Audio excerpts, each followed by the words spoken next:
The fluorescent lights buzzed low above the cubicles of Ravelin Enterprises, humming like the background noise of indifference. It was 8:43 a.m. when she walked in. Plain beige heels, second-hand blazer, dark brown curls tucked into a neat bun. Her ID badge swung on a blue lanyard. Isabella Mendez, admin support. No one looked twice, except Thomas Brentley, regional manager, Ivy League alum, 37, with a square jaw and even squarer opinions. He looked up from his ergonomic chair, narrowed his eyes, and smirked. He hated everything about her before she even spoke. The way she held her purse, the chipped nail polish, her obviously thrifted skirt, the tiny mole beneath her left eye. Great, he muttered to himself. Another charity case.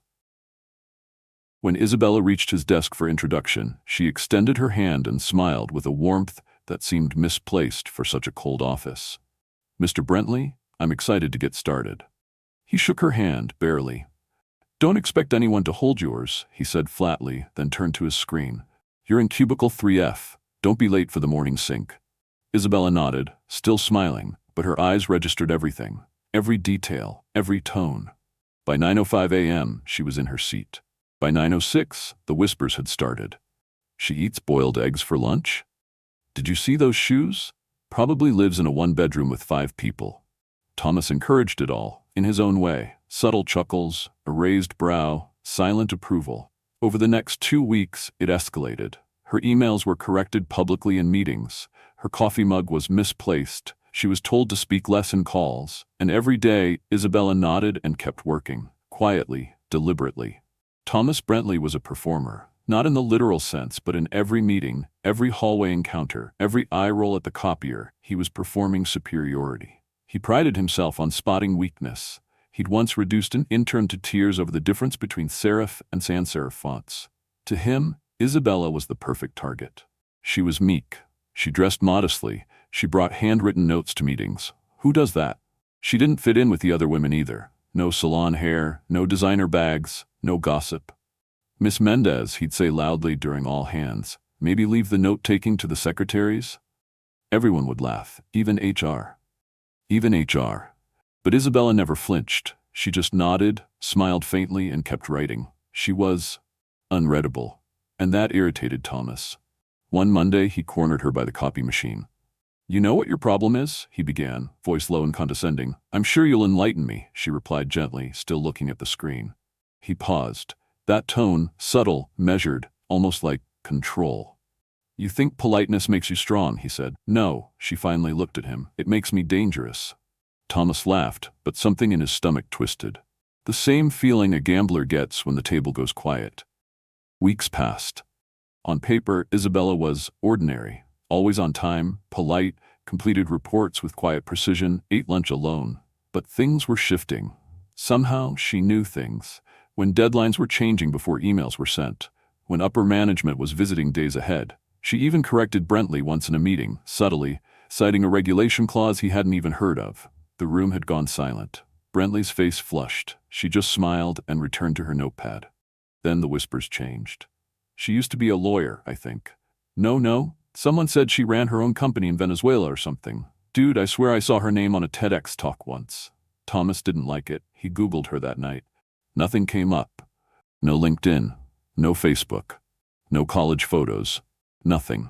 It was like she had no past. Just appeared. The next morning, Thomas sent HR a request. I want her background rechecked. The reply was swift. Already done. Standard procedure. Everything's clear. That night, he stayed late in his office, and at 9:47 p.m., a name popped up on a news feed. Isabella Mendez, appointed as Chief Intelligence Advisor, UN Council on Global Ethics. He stared, blinking. Her picture? Same mole beneath the left eye, same smile, same woman. He dropped his glass of scotch. The sound echoed across the empty office floor. And for the first time in years, Thomas Brentley felt very, very small. The next morning, the office buzzed with the usual routine, keyboards clacking, coffee brewing, passive-aggressive emails. But not for Thomas. He sat motionless in his chair, staring at the hallway, at her. She walked in like every other day, calm, composed, unbothered. Beige heels, neat bun, second-hand blazer. But now, every step echoed differently in his mind. Chief Intelligence Advisor. He checked the article again that morning. It wasn't just a mention, it was a feature. Isabella Mendez had once been one of the youngest legal advisors to the Inter-American Court of Human Rights. Later, she spearheaded reforms in ethics compliance for multinational corporations. Fluent in 5 languages, graduate of the University of São Paulo, guest lecturer at Oxford. What the hell was she doing here? Why take a job as a glorified assistant in an office that sold office furniture to mid-sized companies? He opened Slack and typed to HR. Is this a prank? Why is a former UN executive working here? No reply. At 11:15 a.m., he caught a glimpse of her through the conference room glass. She was speaking to Mr. Harrow, the CEO. They laughed, genuinely. Thomas felt a shiver. By 12, she was gone. No one knew where she went for lunch. She never left a trace. But that day she returned late with a folder. Thick, confidential. She placed it on Thomas's desk with no expression. For you, he opened it and nearly fainted. Inside were detailed audit records, falsified vendor agreements, expense padding, misappropriated budgets, all linked to his name. Thomas couldn't speak. His throat dried as he flipped through the pages. Every signature, every spreadsheet, even his offshore account in the Caymans. He slammed the folder shut. What is this? Some kind of threat? He hissed. Isabella tilted her head, expression unreadable. No, just transparency. Where did you get this? She didn't answer. Thomas's mind raced. HR had never flagged anything. He had friends in finance. He was careful. But someone had been watching. Isabella leaned forward slightly, her voice low. You made a mistake, Mr. Brentley. You assume people who are quiet are weak. Her eyes locked on his. But quiet people notice everything. And with that, she stood and walked away. That night, Thomas skipped his usual scotch. He closed the blinds, double-checked the locks in his office, and scoured every digital trace of his misdeeds. It was all real. She had him cornered. But still, he was a survivor. He made one call, then another. By midnight, he had arranged a private investigator to dig into her. If she has skeletons, I want bones, he muttered into the phone. The reply came fast. She's clean, but she's not alone. Thursday morning brought a storm, not outside but inside the walls of Ravelin Enterprises. Thomas arrived early. Isabella was already at her desk, typing. He tried to act natural, but something felt off. The office was too quiet, too still. At 9 a.m., the CEO called a surprise all-hands meeting. Unusual. Everyone gathered in the large conference room. Mr. Harrow cleared his throat. Before we begin, he said, I want to introduce someone. He gestured toward the glass doors. A woman walked in, tall, silver hair, sharp eyes. This is Dr. Alana Reyes, Senior Compliance Officer, UN Global Ethics Task Force. Murmurs erupted. She smiled politely. We've been conducting a silent review of organizational conduct within Ravelin over the past 3 months, she began. Thomas froze. 3 months? Reyes continued. Some of you may know Miss Isabella Mendez. What you didn't know, until now, is that she's been working with us as an embedded ethics advisor, evaluating integrity, management behavior, and whistleblower protection. Gasps, whispers. Thomas felt his knees weaken.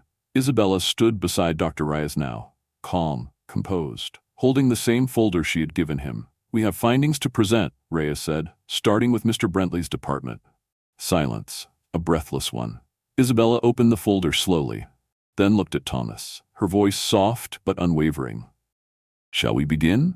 Thomas tried to smile, a weak, fake one, like a cracked mask barely clinging to his face. But it didn't matter anymore. The projector displayed slide after slide, expense anomalies, whistleblower reports, vendor kickbacks, all traced to his management, all meticulously documented by Isabella. I demand a lawyer, he muttered, looking directly at Mr. Harrow. You're not under arrest, Ray said coolly, yet. Everyone's eyes burned through him. Colleagues he'd once ordered around now leaned away from him like he was contagious. Mr. Brentley, Harrow said firmly, we're suspending you pending further investigation. Thomas stood. I built this division. Without me, your quarterly reports would still be in red. No one clapped, no one blinked. Isabella didn't even flinch. You're excused, Ray said. As he stormed out, his phone vibrated. Unknown number. He picked up. A male voice. Calm, cold. You really shouldn't have tried to dig into her. Click. He looked up. Isabella was watching him through the glass. She wasn't smiling. Not yet. Back at her desk, Isabella sipped coffee like nothing had happened. But inside, her heart raced. She'd planned this for months. Ever since the tip came from a friend who once worked at Ravelin. a junior analyst who'd quit after being bullied by Thomas. After her mental breakdown, she'd sent Isabella an email. "You always said to reach out if I saw injustice. I think I saw something. I think I saw a lot." Isabella didn't reply immediately. She investigated, quietly. No one knew her history, how she'd gone from keynote speeches at Geneva to this dull gray cubicle. After a family tragedy and her brother's wrongful death in custody, she'd left the UN quietly. No press, no farewell.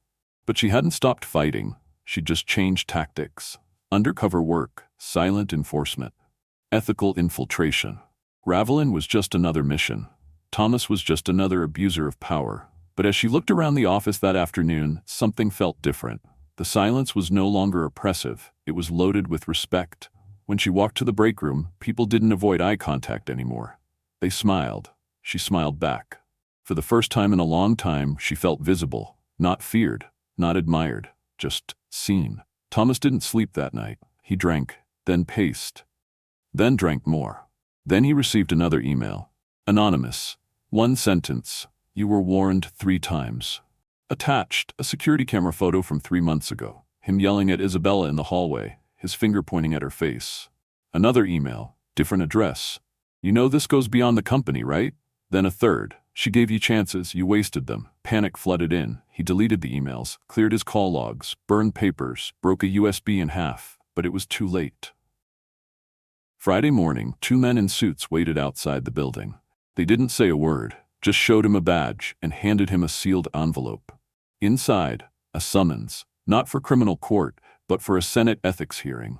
He looked up, stunned. The agents turned away. One of them said, without facing him, "She's not just smart, she's connected." And she was. By the time Thomas returned to his desk, if he could even call it that, his nameplate had already been removed. He was now just a shadow in the building he once ruled. And Isabella? She had already cleared out her desk. Mission complete. But her story wasn't over yet.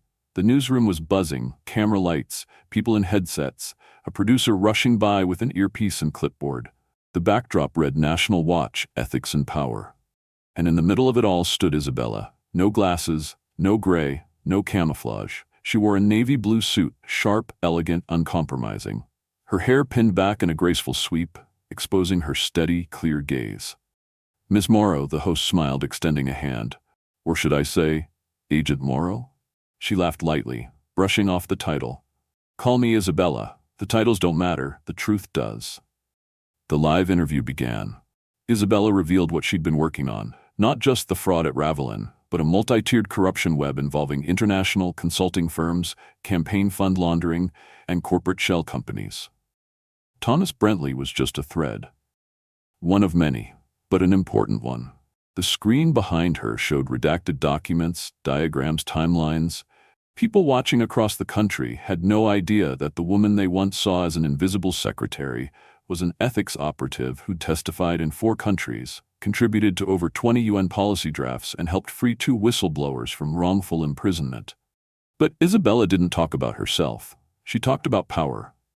"How many women," she said, looking into the camera, "sit quietly in rooms, in offices, on factory floors, and hold the truth? How many are dismissed, ignored, ridiculed, until someone bothers to ask the right question?"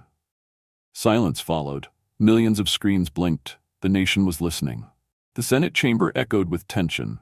Thomas sat at the center table sweating. Cameras lined the back wall. Microphones surrounded him. The committee panel stared down at him like judges from Olympus. He tried to act confident, but his voice cracked halfway through his opening statement. I didn't know. I was misinformed. These were all independent contractor arrangements, not illegal allocations.